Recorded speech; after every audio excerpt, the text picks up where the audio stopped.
بسم اللہ الرحمن الرحیم۔ اللہ تبارک و تعالیٰ کے نام سے شروع کرتے ہیں جو سارے جہاں کا مالک ہے اور اس کی قدرت سے کوئی بھی بچ نہیں سکتا۔ دوستو، جب اللہ کی رحمت اور اس کی طاقت کام کرتی ہے تو وہ انسانیت کی حفاظت کے لیے فرشتوں کو بھیجتا ہے۔ یہ سچی کہانی ہمیں یہ سکھاتی ہے کہ اللہ کے فیصلے سب سے بہترین ہوتے ہیں اور اس کی مدد سے کوئی بھی مشکل حل ہو سکتی ہے۔ ہمارے پاس آج ایک ایسا واقعہ ہے جس میں ایک انسان کی جان بچانے کے لیے اللہ کی قدرت نے اپنی رحمت سے فرشتے بھیجے اور اس انسان کے لیے راستہ کھولا۔ اگر آپ یہ جاننا چاہتے ہیں کہ اللہ کی مرضی سے یہ سب کیسے ہوا تو اس ویڈیو کو آخر تک ضرور دیکھیں۔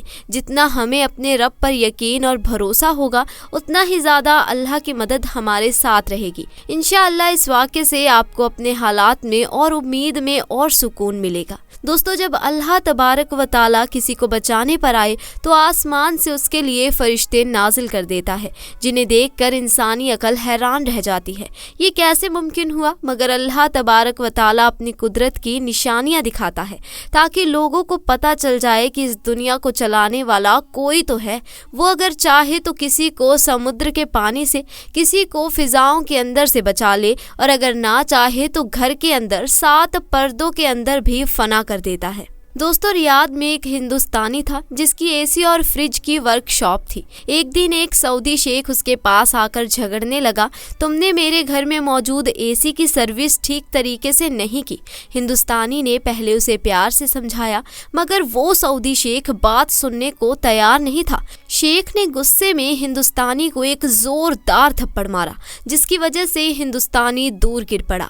ہندوستانی کا نام افضل تھا، چنانچہ شیخ نے افضل کو آگے بڑھ کر مارنا شروع کر دیا۔ ادھر ہندوستانی بھی غصے سے بھرا تھا اور اس کے ہاتھ میں ریچ آیا اور اس نے شیخ کے سر پر وار کیا جس سے شیخ کی حالت بگڑنے لگی۔ وہاں پر موجود دوسرے لوگوں نے پولیس کو کال کیا اور پولیس موقع پر پہنچ گئی، مگر اس وقت شیخ اس دنیا سے رخصت ہو چکا تھا۔ اب ہندوستانی افضل کو گرفتار کر لیا گیا۔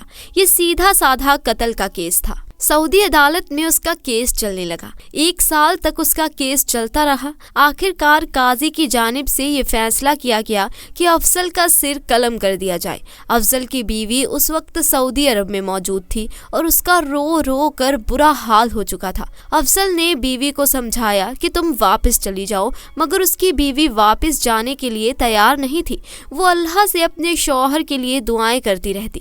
دوستو، سر قلم ہونے سے ایک دن پہلے اسے خواب آیا کہ ایک فرشتہ آسمان سے نیچے اترا اور اس کے ہاتھ میں پیسوں کا ایک بیگ تھا۔ اس نے وہ بیگ تھماتے ہوئے کہا، تمہیں پریشان ہونے کی کوئی ضرورت نہیں ہے، انشاءاللہ کل صبح تمہارا شوہر رہا ہو جائے گا۔ آج اس کی اپنے شوہر سے زندگی کی آخری ملاقات تھی۔ وہ روتے ہوئے ریاض کے ایک بڑے جیل سینٹر میں گئی جہاں اس کے شوہر کو رکھا گیا تھا۔ وہ جیل کے دروازے پر کھڑی تھی۔ اتنے میں ایک سعودی شیخ آیا جس کے پرانے کپڑے تھے۔ وہ افضل کی بیوی سے پوچھنے لگا، میری بہن کیا بات ہے، کس وجہ سے پریشان ہو، تم جیل کے سامنے کس وجہ سے رو رہی ہو؟ وہ کہنے لگی، آج جمعے کی نماز کے بعد میرے شوہر کا سر قلم کر دیا جائے گا، اس طرح کر کے اسے قتل کر دیا جائے گا۔ میں اپنے شوہر کے بغیر کس طرح سے زندگی بسر کروں گی؟ سعودی شیخ کا نام راشد نواز تھا۔ وہ کہنے لگا، میری بہن پریشان نہ ہو، انشاءاللہ آپ کا شوہر بچ جائے گا، میں اسے بچانے کی پوری کوشش کروں گا، آپ نے صرف میرے لیے دعا کرنی ہے۔ راشد نواز وہاں سے نکل کر بازار گیا۔ اس نے ٹوپی اور سر پر رکھنے والا مسالہ خریدا۔ اس کے بعد ایک وپ بیگ خرید کر مسجد میں چلا گیا۔ اس وقت مسجد میں جمعے کی نماز ہو رہی تھی۔ راشد نواز ایک اونچا، لمبا، حسین نوجوان تھا۔